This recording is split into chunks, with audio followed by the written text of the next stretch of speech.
اسی لیے فرمایا گیا کہ جب افطاری کا دسترخوان بچھتا ہے اور پہلے ہی آ کر کے لوگ بیٹھتے ہیں، اور یہ سنت بھی ہے، ایسے نہیں کہ بھاگتے بھاگتے آپ آئے، وقت ہوا، کھجور لیے اور کھا گئے۔ افطاری کے وقت سے تھوڑی دیر پہلے بیٹھ جاؤ، تمہارے دسترخوان پر نعمتیں رکھی ہوئی ہیں، پھل بھی ہیں، میوہ جات بھی ہیں، کچھ کھانے پینے کی چیزیں بھی ہیں، ٹھنڈا شربت بھی ہے، دیکھتے ہوئے بیٹھے ہیں آپ، لیکن ہاتھ نہیں لگاتے ہیں۔ انتظار ہے وقت کا کہ ادھر سورج کے غروب ہونا ہے اور میری افطار ہونی ہے، اعلان سنتے ہیں، اذان سنتے ہیں، اس کے بعد آپ اٹھاتے ہیں، لیکن اتنی دیر تک آپ خاموش بیٹھے ہیں دسترخوان کے پاس، سارے لوگ دیکھتے رہتے۔ یہ وہ منظر ہے جس کو فرمایا گیا رب ذوالجلال بھی اپنے بندوں کو دیکھ رہا ہے، رب تبارک و تعالیٰ بھی دیکھ رہا ہے اپنے بندوں کو،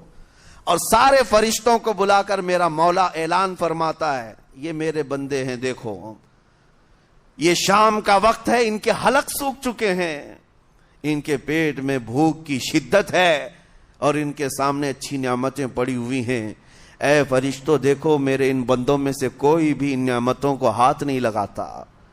یہ صرف اور صرف میرے لیے بھوکے اور پیاسے ہیں۔ اور فرشتوں سے اللہ فرماتا ہے تم گواہ ہو جاؤ، ان کی حلق تر ہونے سے پہلے ان کے لیے میں نے جنت لکھ دیا۔ اسی لیے حدیث پاک میں ہے جب افطار کرتے میرے آقا صلی اللہ علیہ وسلم یوں ارشاد فرماتے ذهب الظمأ وابتلت العروق وثبت الاجر انشاءاللہ، پیاس بجھ گئی، رگیں ٹھنڈی ہو گئی اور اجر اللہ کے ہاں پکا ہو گیا۔ یہ حضور پاک ہر افطار میں عرض کرتے تھے۔ میں آپ کو یہ عرض کر رہا ہوں کہ یہ چھپی ہوئی چیز، اسی کا نام تقوی ہے۔ آپ صرف اور صرف بچے ہیں اللہ کے خوف سے۔ اب سنو حدیث پاک، قیامت کے دن حساب و کتاب ہوگا اور جنت میں جانے کا پروانہ کچھ لوگوں کو مل جائے گا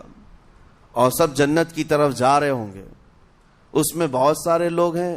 جو پل صراط پر چل کر کے جنت پہنچیں گے۔ اب جب کافی لوگ جنت کے دروازے پر پہنچیں گے، ایک جماعت ایسی ہوگی جو پورے راستے میں کہیں نظر نہیں آئی، جنت جانے کے راستے میں کہیں نظر نہیں آئی، لیکن جنت کے دروازے پر وہ پہلے سے موجود تھے،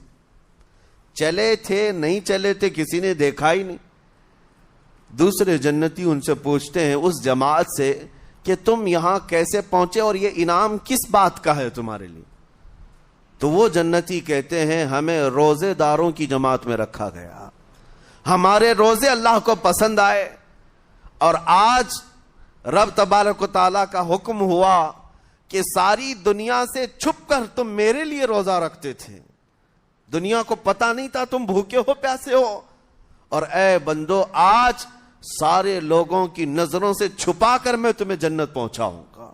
وہ ایک جماعت ایسی ہے جو راستے بھر چلتی ہوئی نظر تو نہیں آئی لیکن جنت میں پہنچ گئی، وہ روزے داروں کی ہے۔